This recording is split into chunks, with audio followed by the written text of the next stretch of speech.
Hai semua, kembali kita bertemu di pembelajaran tentang riset dan statistik. Sesi kali ini kita akan membahas tentang analisis data kuantitatif. Pada sesi kali ini, tujuan pembelajaran kita merupakan bagian dari memahami pengumpulan, pengukuran, dan analisis data. Khusus pada sesi kali ini, kita akan belajar tentang analisis data. Seperti telah kita ketahui dari pembelajaran sebelumnya, pada analisis kuantitatif terdapat dua jenis, yaitu analisis univariat dan bivariat. Masih ingat apa maksudnya? Ya, benar. Analisis univariat berarti analisis pada satu variabel, dan analisis bivariat adalah analisis pada dua variabel. Pada sesi kali ini kita akan membahas khusus tentang analisis bivariat. Yuk kita pelajari lebih mendalam lagi tentang analisis ini.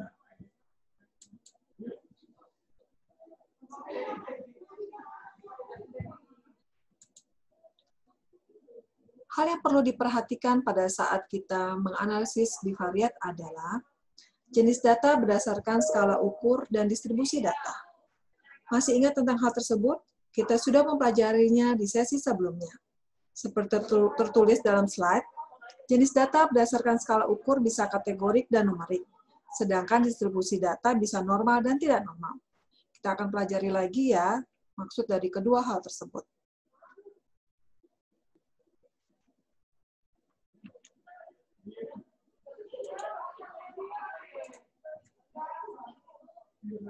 Kembali kita belajar tentang jenis data berdasarkan skala pengukuran. Secara umum ada dua, yaitu kategorik dan numerik. Terlihat di slide kategorik dibagi menjadi dua lagi, yaitu nominal dan ordinal.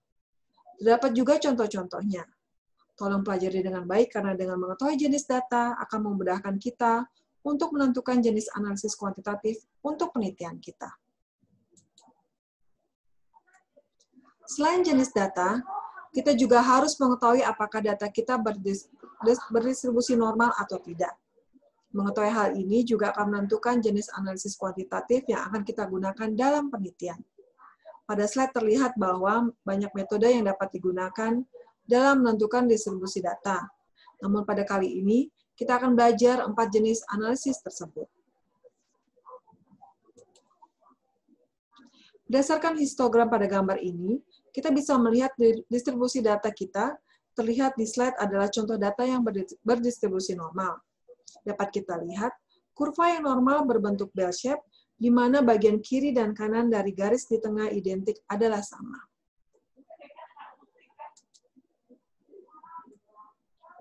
Selain melihat histogram, dalam menentukan distribusi data,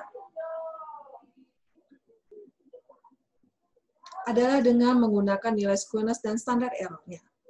Tabel deskriptif tersebut dapat kita hasilkan dari pembelajaran sebelumnya tentang analisis univariat.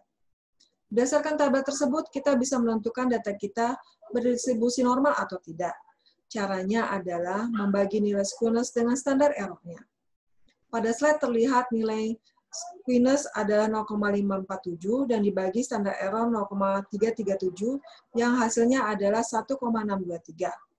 Untuk menentukan nilai normal atau tidak, berdasarkan tabel sebelumnya, skala data normal jika dalam rentang nilai min 2 hingga 2. Karena hasilnya adalah 1,623, maka nilai tersebut masuk dalam rentang sehingga dapat disimpulkan bahwa data kita berdistribusi normal.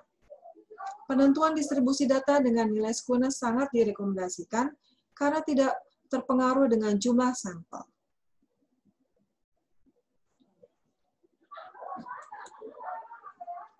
Penentuan lainnya menggunakan analisis statistik untuk penentuan distribusi data normal atau tidak, dapat menggunakan uji Kolmogorov-Smirnov atau Shapiro-Wilk.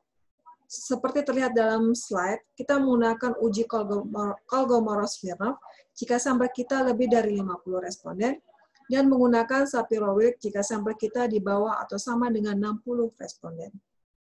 Dalam menginterpretasi hasil pada kedua uji tersebut, kita dapat melihat nilai p-value, di mana jika nilai p-value lebih dari 0,05, maka distribusi data normal, sehingga jika kita lihat di tabel bahwa p-value kedua uji tersebut di bawah 0,05, dan dapat disimpulkan bahwa distribusi data tidak normal.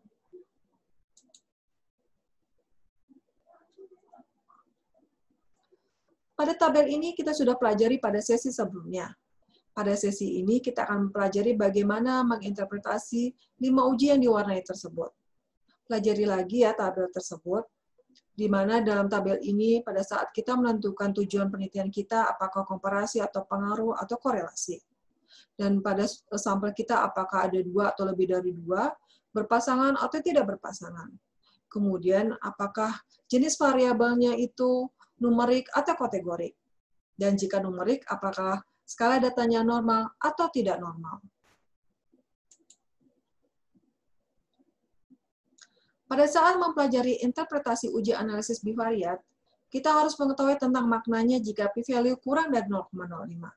Dengan mempelajari makna tersebut, kita dapat menarik kesimpulan dari hasil uji analisis kuantitatif kita. Contohnya pada uji normalitas data menggunakan Kolmogorov-Smirnov atau Shapiro-Wilk, jika nilai p-value kurang dari 0,05, kita dapat menyimpulkan bahwa data tidak normal. Contoh lainnya, pada uji T berpasangan dan tidak berpasangan, jika nilai p-value di bawah 0,05, maka dapat disimpulkan bahwa terdapat perbedaan yang bermakna atau signifikan.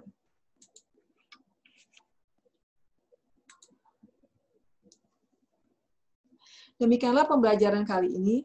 Tolong pelajari berulang kali ya, sehingga saat kita membahas interpretasi uji analisis di video berikutnya, kalian dapat memahami lebih baik. Terima kasih sudah menyimak video dengan baik. Sampai ketemu lagi.